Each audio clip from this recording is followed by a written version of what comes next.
दोस्तों नमस्कार। मैं न सोनांचली कथा कहानी और उपन्यास के इस अंक के साथ पुनः उपस्थित हूँ। दोस्तों लीजिए सुनिए शरत चंद्र चट्टोपाध्याय की बांग्ला कहानी सती का वाचन मेरे अर्थात ना सोनांचली के स्वर में। हरीश पावना एक संभ्रांत भला वकील है। केवल वकालत के हिसाब से ही नहीं, मनुष्यता के हिसाब से भी। अपने देश के सब प्रकार के शुभ अनुष्ठानों के साथ वह थोड़ा बहुत संबंधित रहता है। शहर का कोई भी काम उसे अलग रखकर नहीं होता। सवेरे दुर्नीति दमन समिति की कार्यकारिणी सभा का एक विशेष अधिवेशन था। काम समाप्त कर घर लौटते हुए थोड़ा विलंब हो गया था। अब किसी तरह थोड़ा सा खा पी कर अदालत पहुंचना आवश्यक था। विधवा छोटी बहन उमा पास बैठी हुई देखभाल कर रही थी कि कहीं समय की कमी से खाने पीने में कमी न रह जाए। पत्नी निर्मला धीरे धीरे समीप जाकर बैठ गई। बोली, कल के अखबार में देखा है, हमारी लावण्य प्रभा यहाँ लड़कियों के स्कूल की इंस्पेक्टर होकर आ रही है। यह साधारण सी बात कुछ संकेतों में बहुत गंभीर थी। उमा चकित होकर बोली, क्या सचमुच? उस लावण्य का नाम यहाँ तक कैसे आ पहुंचा भाभी? निर्मला बोली, आ ही गया, इनसे पूछती हूँ। हरीश मुंह उठाकर सहसा कड़वे स्वर से बोल उठा, मैं कैसे जानूंगा? सुनू तो। गवर्नमेंट क्या मुझसे पूछकर लोगों को बहाल करती है?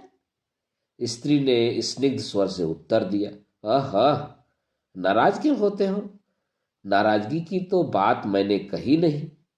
तुम्हारी तदबीर तकाजे से यदि किसी का उपकार हो तो वह प्रसन्नता की ही बात है। कहकर वह जैसे आई थी वैसी ही मंथर मृदु चाल से बाहर चली गई। उमा घबरा उठी। मेरे सिर की शपथ है दादा, उठो मत, उठो मत। हरीश विद्युत वेग से आसन छोड़कर उठ बैठा। नहीं, शांतिपूर्वक एक और भी खाया नहीं जा सकता। आत्मघात किए बिना। और कहते कहते वह शीघ्रतापूर्वक बाहर निकल गया। जाते समय राह में स्त्री का कोमल स्वर कान में पड़ा, तुम किस दुख से आत्मघात करोगे? जो करेगा उसे एक दिन दुनिया देख लेगी। यह हरीश का कुछ पूर्व वृतांत कह देना आवश्यक है। इस समय उसकी आयु 40 से कम नहीं है, परंतु जब सचमुच कम थी। उस छात्र जीवन का एक इतिहास है। पिता राममोहन उस समय 22 साल के सब जज थे। हरीश एमए परीक्षा की तैयारी करने के लिए कलकत्ता का मेस छोड़कर 22 साल आ गया। पड़ोसी थे हर कुमार मजबूदार, स्कूल इंस्पेक्टर। वे बड़े निरीह, निराभिमानी एवं अगाध विद्वान थे। सरकारी काम से फुर्सत पाकर एवं बैठे रहकर कभी कभी आकर सदर आला बहादुर की बैठक में बैठते थे। गंजे मुंशी, दाढ़ी बूढ़े डिप्टी, बहुत मोटे सरकारी वकील, शहर के अन्य गणमान्य व्यक्तियों के दल में से संध्या के पश्चात कोई भी प्राय अनुपस्थित नहीं रहता। उसका कारण था सदर स्वयं थे निष्ठावान हिंदू। अतएव आलाप आलोचना का अधिकांश भाग होता था धर्म के संबंध में। और जिस तरह सब जगह होता है, यहाँ भी उसी तरह की अध्यात्म तत्व कथा की शास्त्रीय मीमांसा का समाधान होता था खंड युद्ध की समाप्ति में। उस दिन ऐसी ही एक लड़ाई के बीच हर कुमार अपनी बांस की छड़ी हाथ में लिए धीरे धीरे आकर उपस्थित हुए। इस सब युद्ध विग्रह व्यापार में से वे किसी भी दिन कोई अंश ग्रहण नहीं करते थे।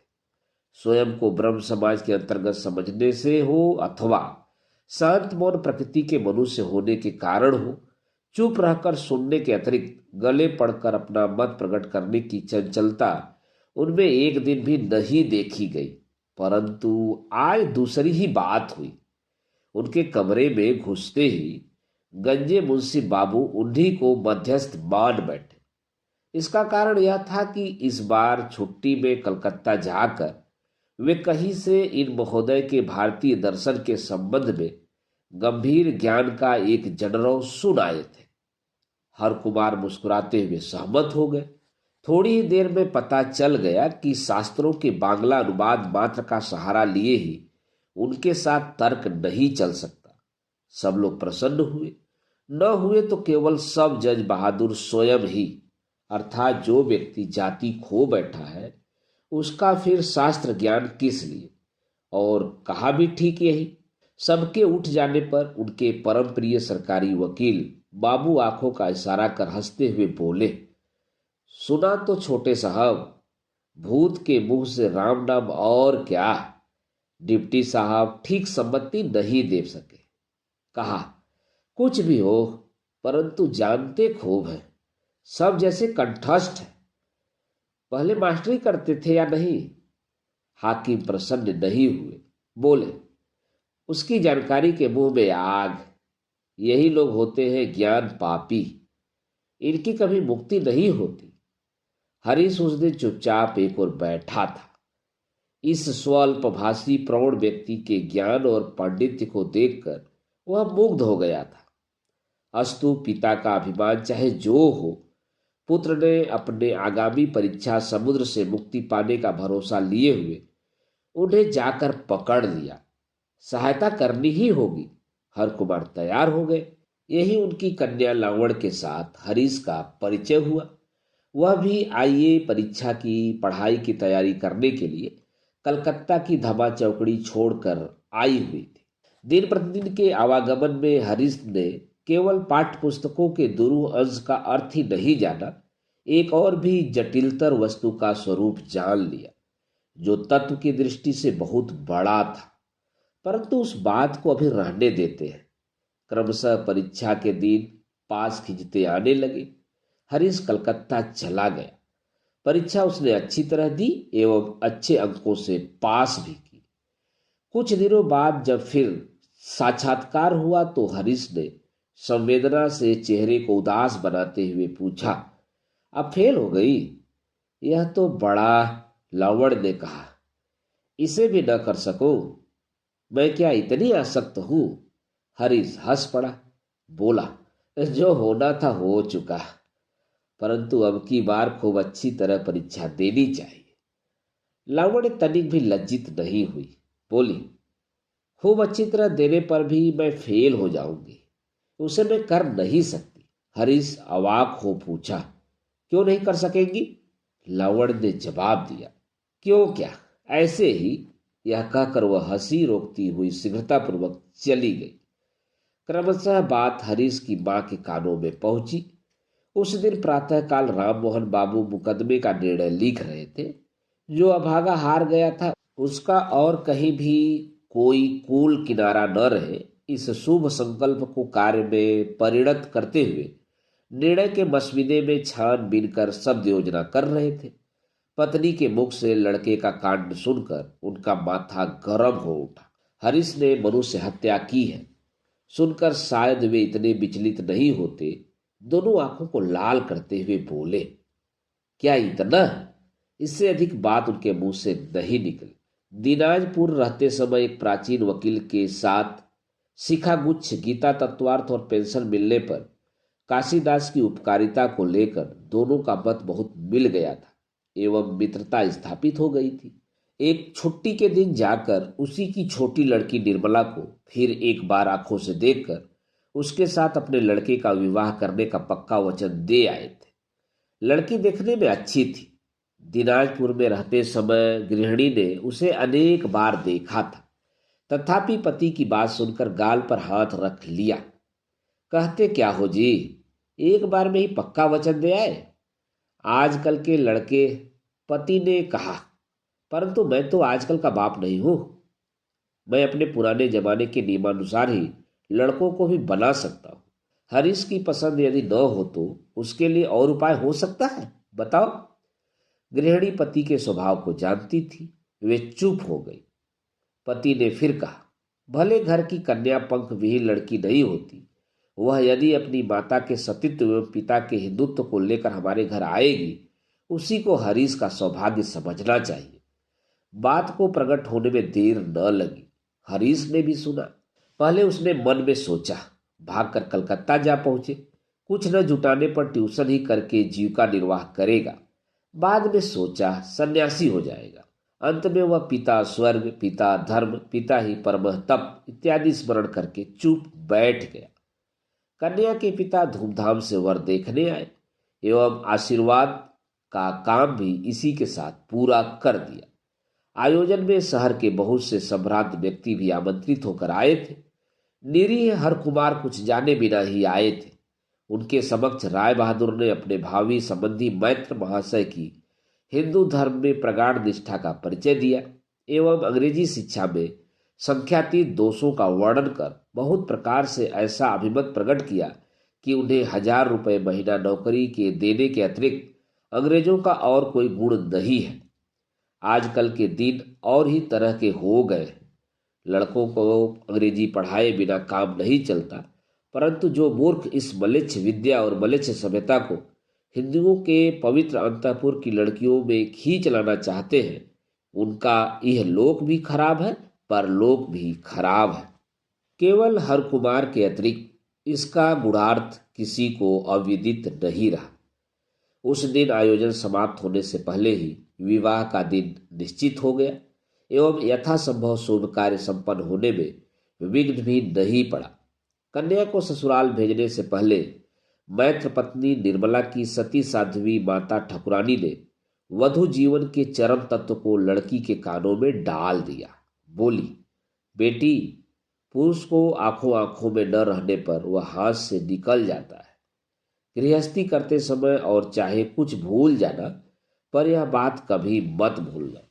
उसके अपने पति ने चुटिया के गुच्छे और श्री गीता के तत्वार्थ को लेकर उन्मत्त हो उठने से पहले तक उन्हें बहुत जलाया था।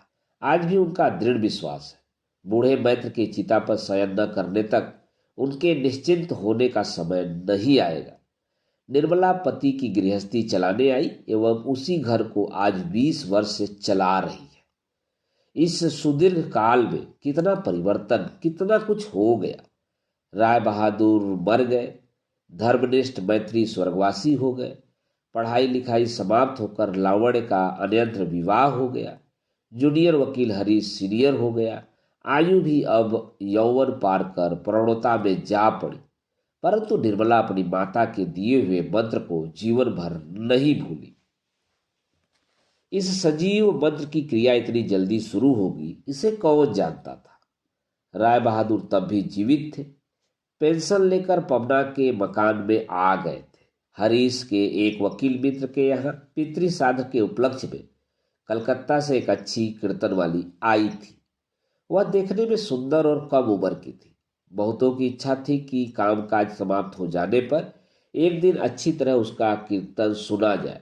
दूसरे दिन हरीश को गाना सुनने का निमंत्रण मिला। सुनकर घर लौटते समय कुछ अधिक रात हो गई। निर्मला ऊपर खुले बरामदे में सड़क की ओर देखती हुई खड़ी थी। पति को ऊपर आते हुए देखते ही पूछ बैठी, गाना कैसा लगा? हरीश ने प्रसन्न होकर कहा, अच्छा गाती है। देखने में कैसी है? बुरी नहीं, अच्छी ही है। निर्मला ने कहा, तब तो रात एकदम बिताकर ही आ जाते। इस अप्रत्याशित कुत्सित मंतव्य से हरीश क्रुद्ध हुआ था। आश्चर्य से अभिभूत हो गया।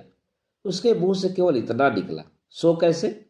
निर्मला क्रुद्ध होकर बोली, ठीक तरह से। मैं नन्ही बच्ची नहीं हूं, सब जानती हूं, सब समझती हूं। तुम मेरी आंखों में धूल डालोगे? अच्छा।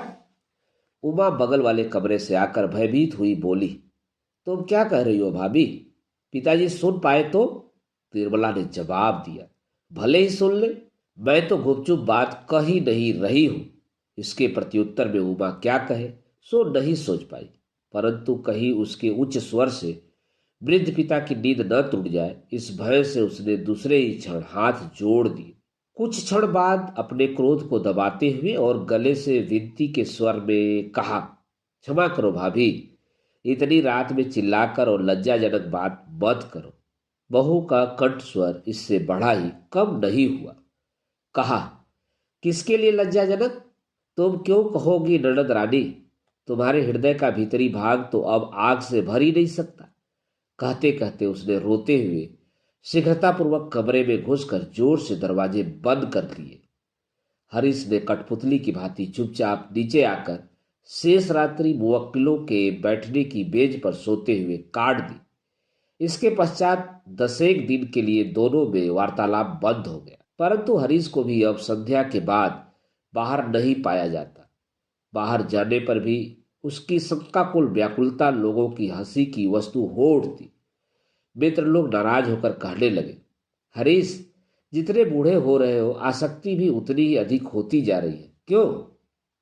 हरीश अधिकांश जगहों पर उत्तर नहीं देता, केवल बहुत कुछ सोचने पर ही कहता है, इस घृणा से यदि तुम लोग मुझे त्याग सको तो तुम भी बचो और मैं भी बच जाऊं। मित्र लोग कहते, व्यर्थ व्यर्थ। उन्हें लज्जा दिलाने वाला अब स्वयं ही लज्जा से मरने लगा। उस बार पीलिया रोग से लोग बहुत अधिक मरने लगे। हरीश को भी रोग ने धर दबाया। कविराज ने आकर परीक्षा करने के उपरांत मुंह गंभीर बना लिया। कहा, मृत्युदायक है, बचना मुश्किल है। राय बहादुर तब तक परलोक जा चुके थे। हरीश की वृद्धा माता पछाड़ खाकर गिर पड़ी। निर्मला ने घर से बाहर निकलते हुए कहा, मैं यदि सती माता की सती कन्या हूं तो मेरी मां का सिंदूर पोंछने का साहस किसमें है? तुम लोग इन्हें देखो, मैं जा रही हूं। कहकर वह शीतला के मंदिर में जाकर धरना देकर पड़ गए। वे बचेंगे तो फिर घर लौटूंगी, अन्यथा यही रहकर उनके साथ चली जाऊं। 7 दिन तक देवता के चरणामृत के अतिरिक्त कोई उसे पानी तक नहीं पिला सका। कविराज ने आकर कहा, बेटी, तुम्हारे पति आरोग्य हो गए, अब तुम घर चलो। लोग भीड़ करके देखने आए। स्त्रियों ने पांव की धूली ली, उसके माथे में थोप थोप कर सिंदूर भर दिया। मनुष्य तो नहीं, जैसे साक्षात देवी हो। वृद्धों ने कहा, सावित्री का उपाख्यान मिथ्या है। क्या कलयुग में धर्म चला गया? कह देने से एकदम सुलह आने चला गया? यम के मुख से पति को लेकर आई है। मित्र लोग लाइब्रेरी में बहस करने लगे। किसी साथ से ही मनुष्य स्त्री का गुलाम होता है। विवाह तो हम लोगों ने भी किया है, परंतु ऐसी स्त्री कोई नहीं होगी। यह बात अब समझ में आई कि हरीश संध्या के बाद बाहर क्यों नहीं रहता था। वीरेन वकील भला आदमी है। गत वर्ष छुट्टियों में काशी जाकर वह किसी सन्यासी से मंत्र लेकर आया है। टेबल पर प्रचंड कराघात करता हुआ बोला, मैं जानता था कि हरीश नहीं मर सकेगा। वास्तव में सतीत्व नामक वस्तु क्या मामूली बात है। घर से यह कहकर निकल गई, यदि सती माता की सती कन्या हो तो ओह, शरीर सिहर उठता है। तारिणी चटर्जी बूढ़े हो चले हैं, अफीमखोर आदमी हैं। एक और बैठे हुए एकाग्रचित होकर तंबाकू पी रहे थे। वे हुक्के को बेरा के हाथों में दे निश्वास छोड़ते हुए बोले, शास्त्र के मत से सहधर्मिणी की बात कठिन है। मुझे ही देखो न, केवल 7 लड़कियां ही हैं। विवाह करते करते ही कंकाल हो गया। बहुत दिनों बाद ठीक होकर फिर जब हरीश अदालत में आया, तब कितने लोगों ने उसका अभिनंदन किया, उसकी संख्या नहीं। विजेंद्र बाबू ने खेदपूर्वक कहा, भाई हरीश, स्त्रैण कहकर तुम्हें बहुत लज्जित किया, क्षमा करो। लाखों क्यों करोड़ों करोड़ों के बीच तुम्हारे जैसा भाग्यवान कोई है, तुम धन्य हो। भक्त बीरेन बोला, सीता सावित्री की बात अगर छोड़ भी दो तो लीलावती, गार्गी आदि सती देवियों ने हमारे ही देश में जन्म लिया था। भाई, स्वराज फराज कुछ भी कहो, किसी तरह नहीं हो सकता जब तक स्त्रियों को फिर उसी तरह का नहीं बना दिया जाता। मुझे तो लगता है कि शीघ्र ही पबना में एक आदर्श नारी शिक्षा समिति स्थापित करने की आवश्यकता है, एवं जो आदर्श महिला उसकी परमानेंट प्रेसिडेंट होगी उसका नाम तो हम सभी जानते हैं। वृद्ध तारिणी चटर्जी ने कहा, उसी के साथ एक दहेज प्रथा निवारणी समिति होना भी जरूरी है। सारा देश छार छार हो गया है। विजेंद्र ने कहा, हरीश, तुम्हारा तो बचपन में अच्छा लिखने वाला हाथ था। तुम्हें उचित है कि तुम इस रिकवरी के संबंध में एक आर्टिकल लिखकर आनंद बाजार पत्रिका में छपवा दो। हरीश किसी बात का जवाब नहीं दे सका। कृतज्ञता से उसकी दोनों आंखें छलछला आई। मृत जमींदार गुसाई चरण की विधवा पुत्र वधू के साथ दूसरे पुत्रों का जमींदारी के संबंध में मुकदमा छिड़ गया। हरीश था विधवा का वकील। जमींदार के लोगों में न जाने कौन किस पक्ष का हो, यह विचार कर गुप्त परामर्श करने के लिए विधवा स्वयं ही इससे पूर्व दो एक बार वकील के घर आई थी। आज सवेरे भी उसकी गाड़ी आकर हरीश के सदर दरवाजे पर रुकी। हरीश ने चकित होकर उन्हें अपनी बैठक में आकर बैठाया। बातचीत कहीं निजी बैठक के दूसरे कमरे में बैठे हुए मुहर्रिर के कानों में न जा पड़े, इस भय से दोनों ही सावधानी से धीरे धीरे बातें कर रहे थे। विधवा के किसी असंलग्न प्रश्न पर हरीश द्वारा हंसकर जवाब देने की चेष्टा करते ही बगल वाले कमरे के पर्दे की ओट में से अचानक एक तीक्ष्ण कंठ स्वर आया, मैं सब सुन रही हूं। विधवा चौंक पड़ी। हरीश लज्जा और आशंका से काठ हो गया। एक जोड़ी अत्यंत सतर्क कान और नेत्र उस पर दिन रात पहरा लगाए रहते हैं, यह बात वह क्षण भर के लिए भूल गया था। पर्दा हटाकर निर्मला रणचंडी सी बाहर निकल आई। वह हाथ हिला हिलाकर कंठ स्वर में जहर घोलती हुई बोली, फुसफुसा कर बातें करके मुझे धोखा दोगे? ऐसा मन में भी मत सोचना। क्यों? मैंने अपने साथ तो कभी इस तरह हंसकर बातें करते नहीं देखा। अभियोग बिल्कुल झूठा नहीं था। विधवा भयभीत होकर बोली, क्या यह उपद्रव है हरीश बाबू? हरीश विमूढ़ की भांति क्षण भर निर्मला की ओर देखते हुए गंभीरता से बोला, पागल। निर्मला ने कहा, पागल? पागल ही सही, परंतु करोगे क्या? सुनो तो।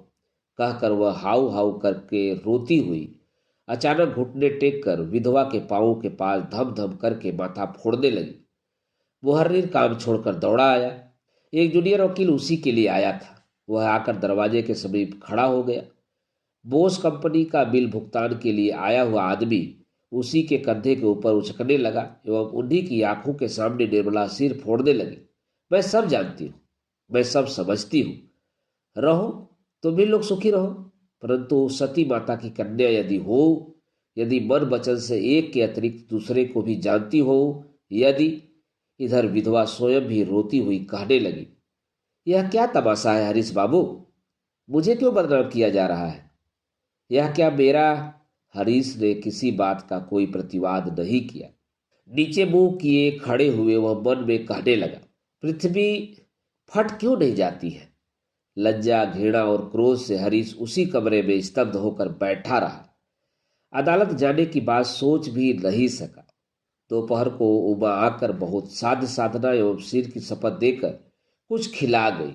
संध्या होने के पूर्व ब्राह्मण महाराज ने चांदी की कटोरी में थोड़ा सा पानी लेकर पांवों के पास रख दिया। हरीश को पहले तो इच्छा हुई कि लात मारकर फेंक दे, परंतु आत्मसंवरण करके आज भी पैर का अंगूठा उसमें डुबा दिया। पति का चरणामृत पान किए बिना निर्मला किसी दिन पानी भी नहीं छूती थी। रात में बाहर के कमरे में अकेला लेटा हुआ हरीश सोच रहा था, उसके इस दुखमय दुभर जीवन का अंत कब होगा। ऐसा बहुत दिन बहुत प्रकार से सोचा है, परंतु अपनी सती स्त्री के एक निष्ठ प्रेम के दुस्सह नागपाश बंधन से मुक्ति का कोई भी मार्ग उसकी आंखों को दिखाई नहीं दिया। 2 वर्ष बीत गए। निर्मला ने खोज करके जाना है कि अखबार की खबर झूठी नहीं है। लावण सचमुच ही पबना के लड़कियों के स्कूल की इंस्पेक्टर बनकर आ रही है। आज हरीश ने कुछ जल्दी ही अदालत से लौटकर छोटी बहन उमा को बताया कि रात ट्रेन से उसे विशेषकर आवश्यक काम से कलकत्ता जाना होगा। लौटने में शायद 4 दिन लग जाए। बिछौना एवं आवश्यक कपड़े लत्ते नौकर द्वारा ठीक करवा कर रख दे। यह कहकर वह बाहर वाले कमरे में चला गया। 15 दिन से पति पत्नी में बोलचाल बंद थी। रेलवे स्टेशन दूर है। रात के 8 बजे ही मोटर से बाहर निकल जाना पड़ेगा। संध्या के बाद वह मुकदमे के आवश्यक कागज पत्र हैंडबैग में रख रहा था। निर्मला ने तभी प्रवेश किया। हरीश ने मुंह उठाकर देखा, कुछ कहा नहीं। निर्मला ने क्षण भर मौन रखकर प्रश्न किया, आज कलकत्ता जा रहे हो क्या? हरीश ने कहा, हाँ। क्यों? क्यों का क्या मतलब? मुवक्किल का काम है, हाई कोर्ट में मुकदमा है। चलो ना, मैं भी तुम्हारे साथ चलूंगी। तुम चलोगी? जाकर कहाँ ठहरोगी? सुनू तो। निर्मला ने कहा, जहां भी होगा, तुम्हारे साथ पेड़ के नीचे रहने में भी मुझे लज्जा नहीं है। बात अच्छी थी, एक सती स्त्री के लिए उपयुक्त थी, परंतु हरीश के सर्वांग में जैसे कवच की फली मल दी गई। कहा, तुम्हें लज्जा नहीं है? मुझे है। मैंने पेड़ के नीचे के बदले फिलहाल किसी एक मित्र के घर जाकर ठहरना निश्चित किया है। निर्मला बोली, तो अब तो और भी अच्छा है। उसके घर में भी स्त्री होगी, बाल बच्चे होंगे, मुझे कोई असुविधा नहीं होगी। हरीश ने कहा, नहीं, यह नहीं होगा। किसी ने बोला नहीं, कहा नहीं, बिना बुलाए दूसरे के मकान में तुम्हें ले जाकर मैं नहीं ठहर सकूंगा। निर्मला बोली, नहीं हो सकेगा? सो जानती हूं, मुझे साथ लेकर लावण के घर में तो ठहरा नहीं जा सकता। हरीश क्रुद्ध हो उठा, हाथ मुंह हिलाकर चिल्लाता हुआ बोला, तुम जैसी घृणित हो वैसी ही नीच भी। वह विधवा भद्र महिला है, मैं वहां क्यों जाऊंगा? वह भी मुझे आने के लिए क्यों कहेगी? इसके अतिरिक्त मेरे पास समय ही कहाँ है। दूसरे के काम से कलकत्ता जाकर सांस लेने की फुर्सत भी नहीं मिलेगी। मिलेगी जी मिलेगी, कहकर निर्मला कमरे से बाहर निकल गई। 3 दिन बाद हरीश के कलकत्ता से लौट आने पर स्त्री ने कहा, 4-5 दिन की कह गए, 3 दिन में ही लौट आए, यह तो बड़ा। हरीश ने कहा, काम खत्म हो गया, चला है? निर्मला ने जोर से हंसते हुए प्रश्न किया, लावण से साक्षात्कार नहीं हुआ शायद? हरीश ने कहा, नहीं। निर्मला ने बड़ी भली आदमी की भांति पूछा, कलकत्ता जाकर भी एक बार खबर क्यों नहीं ली? हरीश ने जवाब दिया, समय नहीं मिला। इतने पास जाकर थोड़ा सा समय तो निकाला ही जा सकता था, कहकर वह चली गई। इसके महीने भर बाद एक दिन अदालत जाने के लिए बाहर निकलते समय हरीश ने बहन को बुलाकर कहा, आज मेरे लौटने में शायद थोड़ी रात हो जाएगी उमा। क्यों दादा? उमा पासी थी, बात धीरे धीरे हो रही थी, परंतु कंठ स्वर को ऊंचा चढ़ाकर किसी अदृश्य को लक्ष्य करते हुए हरीश ने उत्तर दिया, योगिन बाबू के घर एक जरूरी परामर्श करना है, देर हो सकती है। लौटने में देरी हुई, रात के 12 से कम नहीं। हरीश ने मोटर से उतरकर बाहर के कमरे में प्रवेश किया। कपड़े उतारते समय सुना, स्त्री ऊपर के जंगले से ड्राइवर को बुलाकर पूछ रही है, अब्दुल, योगिन बाबू के मकान से आ रहे हो शायद? अब्दुल ने कहा, नहीं माई जी, स्टेशन से आए हैं। स्टेशन? स्टेशन से क्यों? गाड़ी से कोई आया था शायद? अब्दुल ने कहा, कलकत्ता से एक माई जी और बच्चा आया था। कलकत्ता से? बाबू उन्हें लेने गए और घर पहुंचा आए शायद? हाँ, कहकर अब्दुल गाड़ी को गैरेज में ले आया। कमरे में हरीश एक ओट में खड़ा था। ऐसी संभावना की बात उसके मन में भी नहीं आई थी। ऐसी बात नहीं है, परंतु अपने नौकर से झूठ बोलने का अनुरोध करना उससे किसी भी प्रकार नहीं हो सका। रात को ही शयन गृह में एक कुरुक्षेत्र कांड हो गया। दूसरे दिन सवेरे लावण्य अपने लड़के को लिए घर आ उपस्थित हुई। हरीश बाहर के कमरे में था। उससे कहा, मेरा आपकी स्त्री से परिचय नहीं है, चलिए बातचीत कर लो। हरीश की छाती के भीतर उलट पुलट होने लगी। एक बार उसने यह भी कहना चाहा कि इस समय काम की बड़ी व्यस्तता है, परंतु यह कारण ठीक नहीं लगा। उसे साथ ले जाकर अपनी स्त्री के साथ उसका परिचय करा देना पड़ा। 10 वर्ष का लड़का और लावण्य। निर्मला ने उन्हें ससम्मान ग्रहण किया, लड़के को खाने के लिए दिया और उसकी मां को आसन बिछाकर बलपूर्वक बैठाया। कहा, मेरा सौभाग्य है जो आपके दर्शन पाए। लावण्य इसका उत्तर देती हुई बोली, हरीश बाबू के मुंह से सुना था, आपने क्रमशः वार व्रत और उपवास कर करके शरीर को नष्ट कर डाला है। इस समय भी तो अधिक अच्छा नहीं दिखता। निर्मला हंसती हुई बोली, यह सब प्रशंसा करने की बातें हैं, परंतु यह सब उन्होंने कब कहा? हरीश उस समय भी पास ही खड़ा था। वह एकदम विवर्ण हो उठा। लवण ने कहा, इसी बार कलकत्ता में खाने बैठे तो केवल आपकी ही बात। उनके मित्र कुशल बाबू के मकान से हम लोगों का मकान बहुत पास ही है ना। छत के ऊपर से जोर से पुकारने पर भी सुनाई पड़ता है। निर्मला बोली, खूब सुविधा से।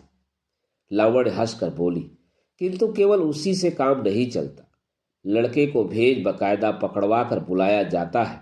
अच्छा? लावण्य बोली, फिर जातीय कट्टरता भी नहीं छोड़ते? ब्राह्मणों का स्पर्श किया हुआ खाते नहीं थे? मेरी बुआ के हाथ तक का नहीं। सब कुछ मुझे स्वयं बनाकर परोसना पड़ता था। यह कहकर वह हंसती हुई कौतुक सहित हरीश की ओर देखती हुई बोली, अच्छा, इसमें आपको क्या लज्जा थी, कहिए तो? मैंने क्या ब्रह्म समाज छोड़ दिया है? हरीश का सर्वांग थरथराने लगा।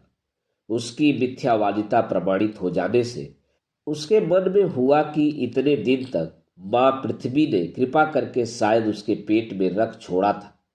परंतु अत्यंत आश्चर्य यह था कि निर्मला आज भयंकर उन्मादपूर्ण कोई कांड न करके स्थिर बैठी रही।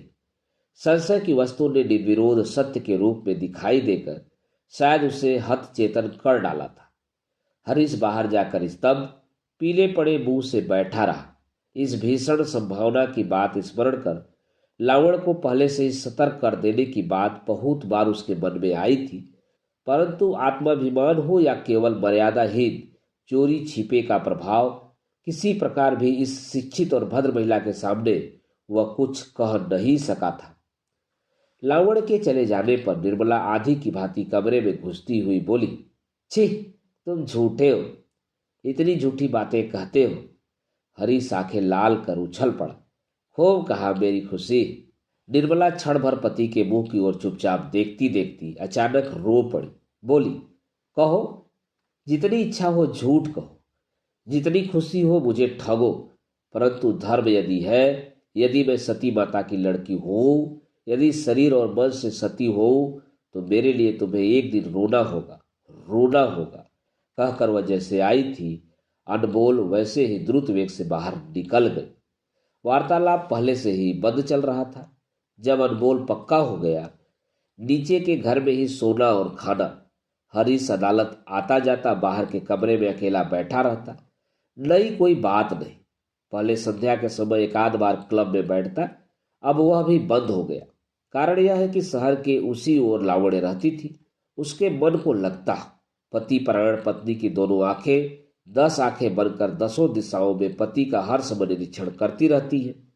वे कभी विराम नहीं लेती, विश्राम नहीं करती।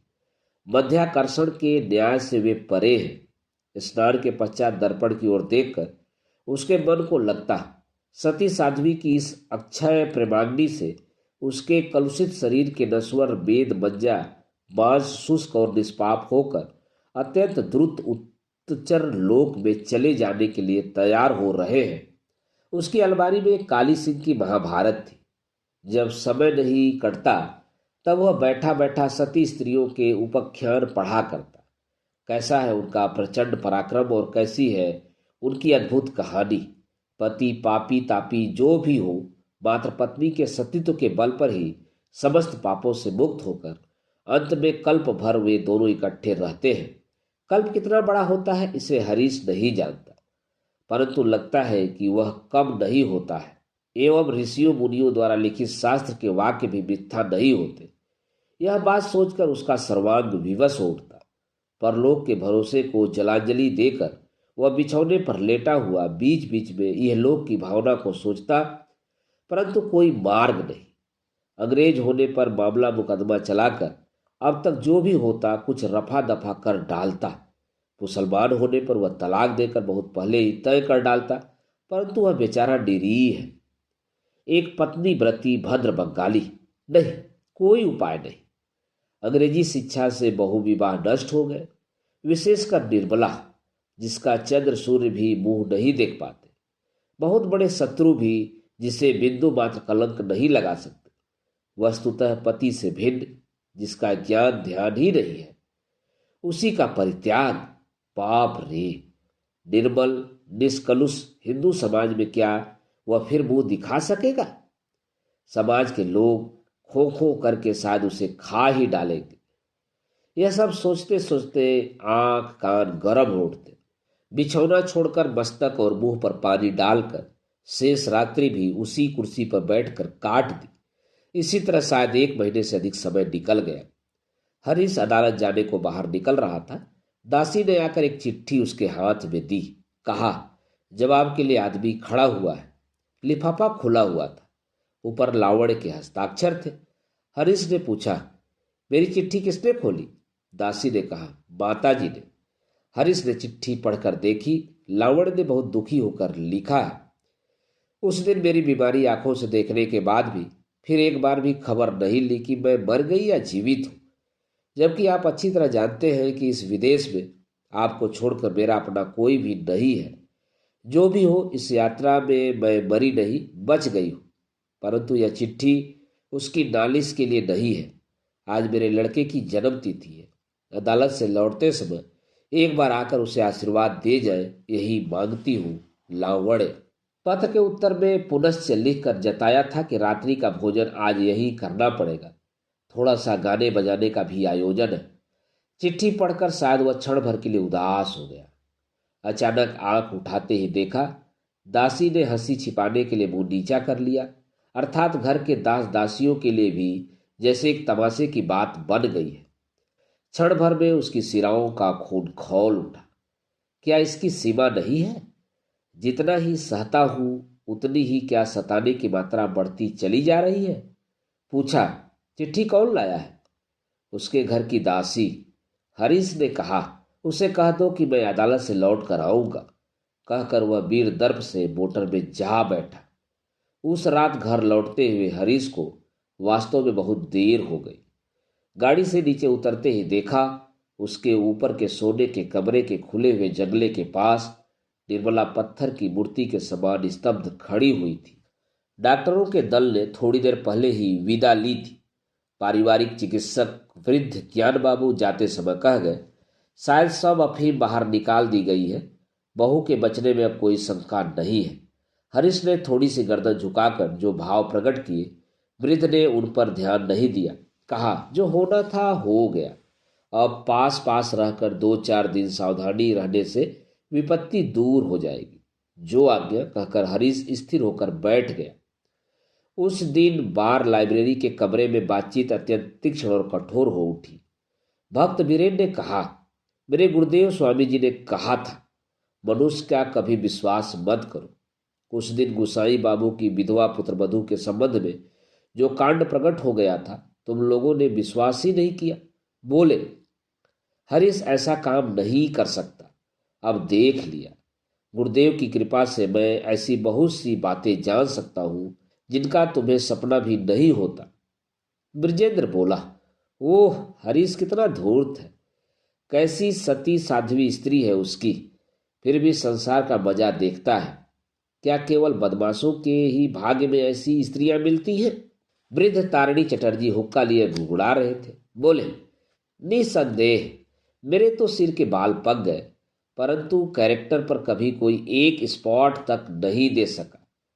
फिर 7-7 लड़कियों का ब्याह करते करते दिवालिया हो गया। योगिन बाबू ने कहा, हम लोगों की लड़कियों के स्कूल की निरीक्षिका लावण्य प्रभा ने महिलाओं को एक बार में ही अपना आदर्श दिखा दिया। अब तो गवर्नमेंट को मूव करना ही उचित है। भक्त वीरेन बोला, अब्सोल्युटली नेसेसरी।